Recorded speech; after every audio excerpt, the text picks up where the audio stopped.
സ്തുതിയായിരിക്കട്ടെ. അത്യുന്നതങ്ങളിൽ ദൈവത്തിന്റെ മഹത്വം, ഭൂമിയിൽ സന്മനസ്സുള്ളവർക്ക് സമാധാനം.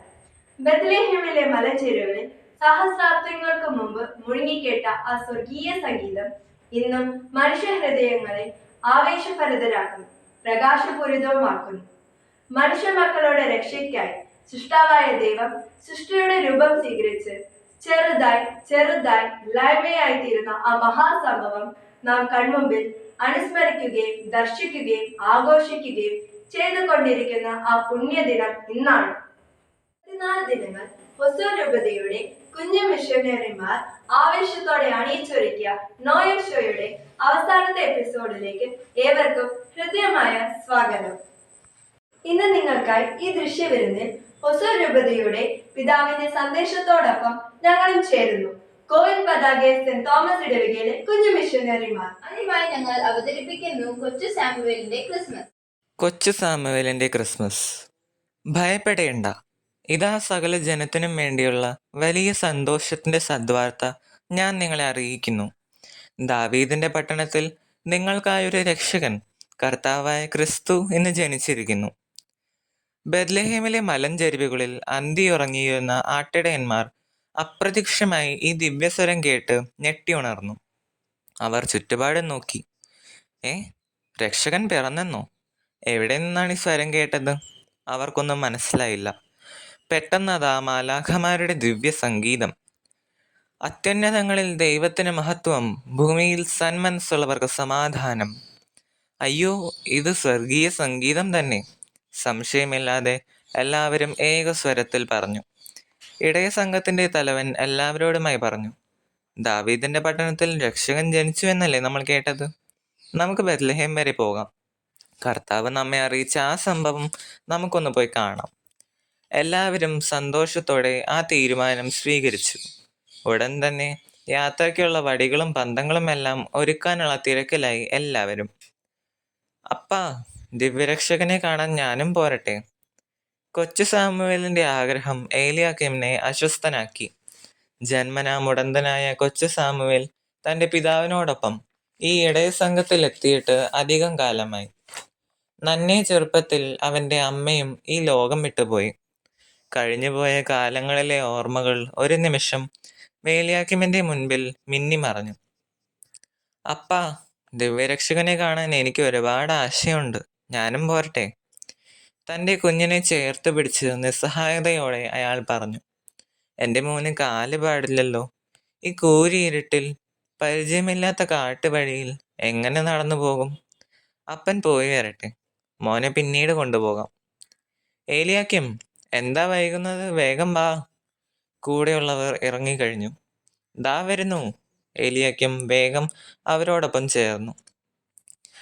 എൻ്റെ അമ്മയുണ്ടായിരുന്നെങ്കിൽ, അല്ലെങ്കിൽ നടക്കാൻ പറ്റുന്ന 2 കാലെങ്കിലും എനിക്കുണ്ടായിരുന്നെങ്കിൽ. ഞങ്ങളുടെ പിതാക്കന്മാരുടെ കർത്താവായ ദൈവമേ, അങ്ങേക്ക് അസാധ്യമായിട്ട് എന്തെങ്കിലും ഉണ്ടോ? ഹൃദയം തകർന്നുള്ള ആ കുഞ്ഞു മനസ്സിന്റെ നിലവിളി ദൈവസന്നിധിയിലേക്ക് ഉയർന്നു.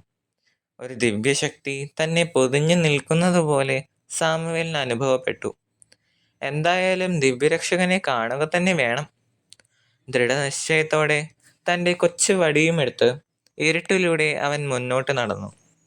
സർവശക്തനായ യഹോവ തൻ്റെ കൂടെയുണ്ടെന്ന് അവൻ ഉറപ്പായിരുന്നു. ഒരു രാത്രിയും ഒരു പകലും മുഴുവൻ അവൻ നടന്നു. ഇടയ്ക്ക് വഴിയിൽ കണ്ടവരോടൊക്കെ അവൻ തിരക്കി. രക്ഷകൻ പിറന്നത് എവിടെയാണെന്ന് അറിയുമോ? പലരും അവനെ പരിഹസിച്ച് കടന്നുപോയി. വഴിയരികിലെ കൊച്ചരുവികളിൽ നിന്നും വെള്ളം കുടിച്ചും കായ്കനികൾ ഭക്ഷിച്ചും അവൻ വിശപ്പടക്കി. അതാ അത്ഭുതകരമായ ഒരു കാഴ്ച! 3 രാജാക്കന്മാർ അല്പം അകലെയായി നടന്നു പോകുന്നു. കൊച്ചു സാമുവേൽ കുറച്ചകലെയായി അവരുടെ പിന്നാലെ പോയി. കുറച്ചു ദൂരം ചെന്നപ്പോൾ അവർ അതാ ഒരു കാലിത്തൊഴുത്തിലേക്ക് പ്രവേശിക്കുന്നു. സാമുവേൽ അല്പം കൂടി മുന്നോട്ട് നടന്ന് ആ പുൽത്തൊഴുത്തിലേക്ക് നോക്കി. അവന് തൻ്റെ കണ്ണുകളെ വിശ്വസിക്കാനായില്ല. സൂര്യ തേജസ്സോടെ പ്രകാശമുള്ള മുഖമായി ഒരു ദിവ്യ ശിശു. രാജാക്കന്മാർ അതിൻ്റെ അടുത്ത് മുട്ടുകുത്തി നിന്ന് ശിശുവിനെ കുമ്പിട്ട് ആരാധിക്കുന്നു. അവർ എന്തോ പൊതികൾ സമ്മാനമായി കാഴ്ച കൊടുക്കുന്നുണ്ടല്ലോ. ആ കുഞ്ഞിൻ്റെ അപ്പനും അമ്മയുമാണെന്ന് തോന്നുന്നു. രണ്ടുപേർ ആദരവോടെ നിൽക്കുന്നു. ശബ്ദമുണ്ടാക്കാതെ സാമുവേൽ മാറി നിന്നു. രാജാക്കന്മാർ പോയി കഴിഞ്ഞപ്പോൾ അവൻ ആ പുൽക്കൂടിനടുത്തേക്ക് അല്പം കൂടി നീങ്ങിച്ചെന്നു. പക്ഷേ പെട്ടെന്നാണ് അവൻ ഓർമ്മ വന്നത്. ദിവ്യശിശുവിൻ്റെ പക്കൽ വെറും കൈയുമായി എങ്ങനെ ചെല്ലും? ഈ ഊന്നുവടിയുമല്ലാതെ എൻ്റെ കയ്യിൽ ഒന്നുമില്ലല്ലോ. എന്തായാലും ഇത് ദിവ്യരക്ഷകൻ തന്നെ. ഇങ്ങനെയൊക്കെ ചിന്തിച്ച് ഉള്ളിലേക്ക് കയറാൻ അവൻ മടിച്ചു നിൽക്കുമ്പോൾ ആ കുഞ്ഞിൻ്റെ അമ്മ അവനെ കൈ കാട്ടി വിളിച്ചു. കൊച്ചു സാമുവേൽ തൻ്റെ കയ്യിൽ ഒന്നുമില്ലെന്ന് കൈ മലർത്തി കാണിച്ചു. ആ അമ്മ അവനെ വീണ്ടും വിളിച്ചു. മടിച്ച് അവൻ ആ പുൽക്കൂടിലേക്ക് കയറി. ആ ദിവ്യ ശിശുവിൻ്റെ ദർശനമാതൃകയിൽ കൊച്ചു സാമുവേലിന് ഒരു സ്വർഗീയ അനുഭവം ലഭിച്ചു. അവൻ്റെ ശരീരത്തിലും മനസ്സിലും എന്തെല്ലാമോ സംഭവിക്കുന്നു. ബലമില്ലാത്ത അവൻ്റെ കാലുകൾ പുതിയ ശക്തിയോടെ ബലം പ്രാപിക്കുന്നു. ഹൃദയത്തിൽ എന്തെന്നല്ലാത്ത ആനന്ദവും സന്തോഷവും നിറയുന്നു. അതെ, കൊച്ചു സാമുവേൽ പൂർണ്ണമായി സൗഖ്യം പ്രാപിച്ച് പുതിയ വ്യക്തിയായി തീർന്നു. ആ ദിവ്യ ശിശുവിനെ കുമ്പിട്ട് ആരാധിച്ച് അവൻ്റെ അമ്മയോടും അപ്പനോടും നന്ദി പറഞ്ഞ് സർവശക്തനായ യഹോവയെ പാടി സ്തുതിച്ച് അവൻ തിരിച്ചുപോയി. പ്രിയപ്പെട്ടവരെ, കൊച്ചു സാമുവേലിൻ്റെ കഥ ഈ ക്രിസ്മസ് ദിനത്തിൽ നമുക്ക് നമ്മുടെ ബോധ്യങ്ങളിലേക്ക് വലിയ വെളിച്ചം വീശുന്നുണ്ട്. ദിവ്യരക്ഷകനെ നേരിൽ കാണാനുള്ള അവൻ്റെ തീക്ഷ്ണമായ ആഗ്രഹത്തിന് മുൻപിൽ അവൻ്റെ വൈകല്യങ്ങളോ പരിമിതികളോ ഒന്നും അവന് തടസ്സമായില്ല. തന്നെയുമല്ല, എന്നും കൂടെ നടക്കുന്ന ശക്തനായ ഒരു ദൈവത്തിലുള്ള അവൻ്റെ വിശ്വാസം അവനെ രക്ഷകന്റെ അടുക്കൽ എത്തിച്ചു. തിരുപ്പിറവി വർഷത്തിൽ ഒരിക്കലാണ് നാം ആഘോഷിക്കുന്നതെങ്കിലും നമുക്ക് എന്നും ക്രിസ്മസ് ആണ്. ലോകമെമ്പാടുമുള്ള എല്ലാ അൾത്താരുകളിലും അർപ്പിക്കപ്പെടുന്ന പരിശുദ്ധ കുർബാനയിൽ നമുക്കായി എന്നും ഈ രക്ഷകൻ പിറക്കുന്നുണ്ട്. ഓരോ മനുഷ്യ ഹൃദയത്തിലും പിറക്കാനുള്ള വലിയ ആഗ്രഹത്തോടെ നമ്മെ കാത്തിരിക്കുന്നുണ്ട്. ആ ദിവ്യരക്ഷകനെ എന്നും ഹൃദയത്തിൽ സ്വീകരിക്കുവാനും സൗഖ്യവും ആനന്ദവും സ്വന്തമാക്കുവാനും ഈ കൊച്ചു കഥ നമുക്ക് പ്രകാശമേകട്ടെ. നന്ദി. ജയ് ക്രൈസ്റ്റ്. കൊച്ചു സാമുവേൽ എന്തൊരു ഭാഗ്യവാന അല്ലേ? ഉണ്ണീശോയെ കണ്ടപ്പോൾ തന്നെ അവന്റെ വൈകല്യങ്ങളെല്ലാം ഉണ്ണീശോ സുഖപ്പെടുത്തി. അതെ, നമുക്കും ഉണ്ണീശോയെ എപ്പോഴും നമ്മുടെ കൂടെ കൊണ്ടു നടക്കാനുള്ള അനുഗ്രഹം വാങ്ങണം. ഉണ്ണീശോയുടെ കൂടെ നടന്നാൽ നമുക്കും ഒരിക്കലും വഴി തെറ്റില്ല. ആൽഫിനോ, ഇനി എന്ത് കാണണമെന്നാണ് നിന്റെ ആഗ്രഹം? നമുക്ക് ഒരു ഡാൻസ് പ്രോഗ്രാം കണ്ടാലോ? അതിനെന്താ, ഇപ്പോൾ തന്നെ കാണാലോ. മനോഹരമായ കരോൾ ഗാനത്തിനോടൊപ്പം നൃത്ത ചുവടുകളുമായി കൊച്ചു മാലാഖമാർ.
തെളിഞ്ഞ വീതിയിൽ ക്രിസ്തുമസ് ഉണർന്ന രാത്രിയിൽ സ്നേഹഗീതമോടെ നിന്ന ആയിരങ്ങളിൽ രക്ഷകൻ അലിഞ്ഞ രാത്രിയിൽ ആയി സന്തോഷം എല്ലാരും നെഞ്ചിൽ ചേർക്കുന്നേ, സന്താപം ഇല്ല പാടാമൊന്നായി വിശിഹാതന്റെ തിരുനാമവും.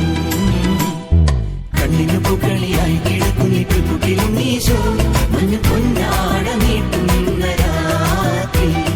കുഞ്ഞുണ്ണി ഈശോയെ വണ്ടി സുരിച്ചിടാൻ സന്തോഷം പങ്കിടുവാൻ ചുറ്റും ആലോകരെത്തുന്ന രാത്രി. ദൂരെ പിന്നിൽ മാലാഖ വൃന്ദം പാടി വന്നേ, താരകങ്ങൾ രാവിൽ പുഞ്ചിരി തൂകി നിന്നേ.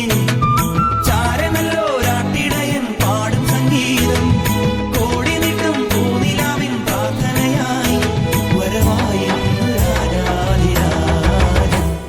കണ്ണിന് പൂക്കളിയായി കിടക്കുന്നിട്ട് കുട്ടിലും ഈശോ മഞ്ഞ പൊന്നാട നീട്ടുന്ന രാത്രി. കുഞ്ഞുണ്ണി ഈശോയെ വണ്ടി സുതിച്ചിടാൻ സന്തോഷം പങ്കിടുവാൻ ചുറ്റും ആലോകരെത്തുന്ന രാത്രി.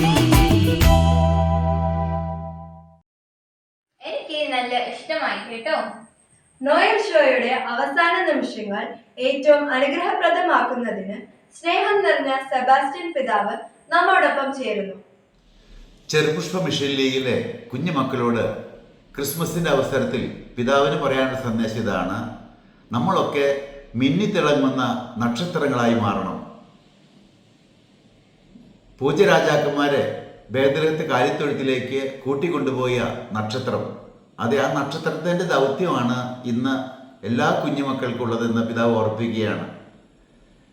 നമ്മുടെ സൽപ്രവൃത്തികളാൽ മിന്നിത്തിളങ്ങിക്കൊണ്ട് മറ്റുള്ളവരെ യേശുവിലേക്ക് കൂട്ടിക്കൊണ്ടുപോവുക, അതാണ് നമ്മുടെ ഓരോരുത്തരുടെയും ദൗത്യം. സൽപ്രവൃത്തികൾ, അതെ, നമുക്കറിയാം, ഈശോ പറഞ്ഞിട്ടുണ്ട്, എനിക്ക് വിശന്നു നിങ്ങളെനിക്ക് ആഹാരം തന്നോ, എനിക്ക് ദാഹിച്ചു നിങ്ങളെനിക്ക് കുടിക്കാൻ തന്നോ. ഈ ചോദ്യത്തിന് മുമ്പ് ഈശോ പറയുന്നൊരു കാര്യമുണ്ട്, ഈ എളിയവരിൽ ഒരുവന് ചെയ്തപ്പോൾ എനിക്ക് തന്നെയാണ് ചെയ്തത്. അപ്പോൾ അവശരിൽ, പാവപ്പെട്ടവരിൽ യേശുവിനെ കണ്ടുകൊണ്ട് അവരെ സഹായിക്കുമ്പോഴാണ് നമ്മൾ സൽപ്രവൃത്തികൾ ചെയ്യുന്നവരായി മാറുക. അപ്പോഴാണ് സൽപ്രവൃത്തികൾ നമുക്ക് മിന്നിത്തിളങ്ങാൻ സാധിക്കുക. അപ്പോഴാണ് നക്ഷത്രങ്ങളാൽ നമ്മെ മറ്റുള്ളവർക്ക് ദർശിക്കാൻ സാധിക്കുക. അപ്പോഴാണ് അവർ ഈ നക്ഷത്രത്തെ അനുകരിച്ചുകൊണ്ട് യേശുവിലേക്ക് നടന്നെടുക്കുക. ഈ ക്രിസ്മസിന് ഒരുങ്ങുന്ന അവസരത്തിൽ നമുക്ക് ഓരോരുത്തർക്കും നക്ഷത്രങ്ങളായി മാറാം. യേശുവിലേക്ക് മറ്റുള്ളവരെ കൂട്ടിക്കൊണ്ടുപോകുന്ന മിന്നിത്തിളങ്ങുന്ന നക്ഷത്രങ്ങളായി തീരാം. അതാണ് ചെറുപുഷ്പ മിഷനിലേക്ക് അംഗങ്ങളോട് ക്രിസ്മസിൻ്റെ അവസരത്തിൽ പിതാവിന് പറയാനുള്ള സന്ദേശം. അങ്ങനെ നന്നായിട്ട് സൽപ്രവൃത്തികളെ മിന്നിത്തിളങ്ങാൻ ഏവർക്കും സാധിക്കട്ടെ എന്ന് ആശംസിക്കുന്നു. ദൈവം നിങ്ങളെ അനുഗ്രഹിക്കട്ടെ.